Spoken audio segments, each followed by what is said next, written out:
പരിശുദ്ധാത്മാവ് നിന്റെ മേൽ വരും. അത്യുന്നതന്റെ ശക്തി നിന്റെ മേൽ ആവസിക്കും. പരിശുദ്ധാത്മാവിന്റെ സാന്നിധ്യവും പരിശുദ്ധാത്മാവിന്റെ പ്രവർത്തനങ്ങളും ഇന്ന് പരിശുദ്ധ അമ്മയിലെ നമ്മൾ കാണുവാൻ പരിശ്രമിക്കുകയാണ്.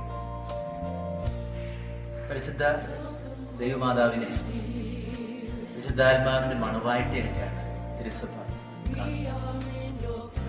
ദൈവത്തിന്റെ അമ്മയായി പരിശുദ്ധ അമ്മയെ തിരഞ്ഞെടുത്ത നിമിഷം മുതൽ പരിശുദ്ധാത്മാവ് പരിശുദ്ധ അമ്മയെ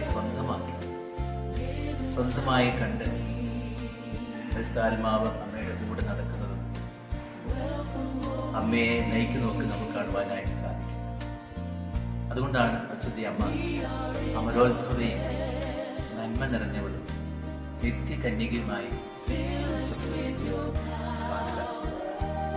പരിശുദ്ധ അമ്മ ഇവിടെ അടുത്ത് ദൈവദൂതൻ വന്ന് പ്രത്യക്ഷപ്പെട്ടപ്പോൾ ദൈവത്തിന്റെ അമ്മയാകുവാനായിട്ട് പരിശുദ്ധ അമ്മയോട് ആവശ്യപ്പെട്ടപ്പോൾ ഇതെങ്ങനെ സംഭവിക്കുമെന്ന് പരിശുദ്ധ അമ്മ ചോദിക്കും.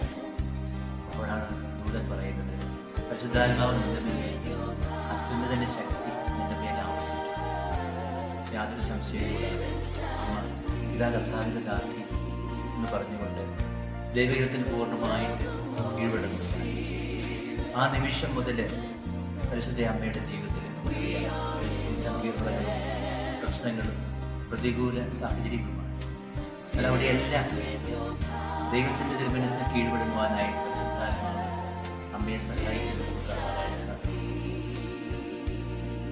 തൻ്റെ സ്വന്തം മകനെ പിറക്കുവാനായിട്ട് കിട്ടാതെ അലഞ്ഞപ്പോഴും പിന്നീട് മകനെ ദേവാലയത്തിൽ കാഴ്ചവെച്ചപ്പോൾ ശിമിയോൻ എൻ്റെ ഹൃദയത്തിലൂടെ ഒരു വാൾ കടക്കുമെന്ന് പറഞ്ഞപ്പോൾ ആ കുഞ്ഞിനെ ഈജിപ്തിലേക്ക് ഓടിപ്പോണ്ടി വന്നപ്പോൾ തിരിച്ച് നസ്രത്തിൽ വന്ന് താമസിച്ച് 12-ാമത്തെ വയസ്സിൽ ദേവാലയത്തിൽ കണ്ടുമുട്ടിയപ്പോഴും ഒക്കെ അമ്മ തീർച്ചയായിട്ടും ദൈവത്തിൻ്റെ ഹിതത്തിന് പൂർണ്ണമായി എല്ലാം ഹൃദയത്തിൽ സംഗ്രഹിക്കുവാനായിട്ട് എനിക്ക് സാധിച്ചു.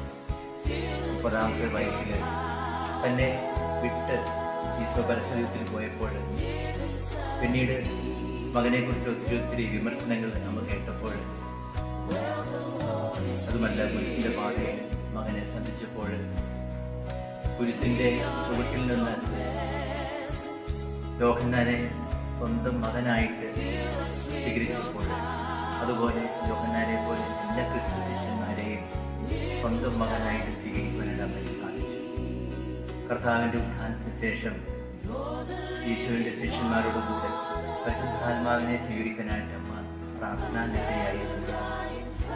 അങ്ങനെ പ്രാർത്ഥനാനിരതരായിരുന്നവരുടെ മേലാണ് പരിശുദ്ധാത്മാവ് ശക്തമായിട്ട് എഴുന്നള്ളി വന്നത്. അവർ പുതിയ വ്യക്തികളായിട്ട് മാറിയത്. പിന്നീട് സഭയോട് പരിശുദ്ധമായിരിക്കുകയും സഭയ്ക്ക് പ്രചോദനം നൽകുകയും സഭയ്ക്ക് ആശ്വാസം നൽകുകയും നമ്മൾ കമ്മിറ്റ്മെന്റ് എടുക്കാനായിട്ട് എങ്ങനെയാണ് പുസ്തകത്തിനാളിന് വേണ്ടി ഒരുക്കുമ്പോൾ പരിശുദ്ധാത്മാവ് എങ്ങനെ പരിശുദ്ധ അമ്മയെ നയിച്ചു, അമ്മ എങ്ങനെ പരിശുദ്ധാത്മാവിന് പൂർണ്ണമായിട്ട് കീഴ്വഴങ്ങി എന്നുള്ള വലിയ മാതൃക അമ്മയുടെ മാതൃക. പരിശുദ്ധ അമ്മ മാതാവ് അങ്ങേപ്പോലെ എപ്പോഴും പരിശുദ്ധാത്മാവിൻ്റെ പ്രചോദനത്തിന് കീഴ്വഴങ്ങാനും ദൈവത്തിൻ്റെ പദ്ധതിക്ക് പൂർണ്ണമായിട്ട് വിട്ടുകൊടുക്കുവാനും അങ്ങനെ രക്ഷാകര പദ്ധതിയിൽ ഞങ്ങൾ ഗ്രഹമാക്കുവാൻ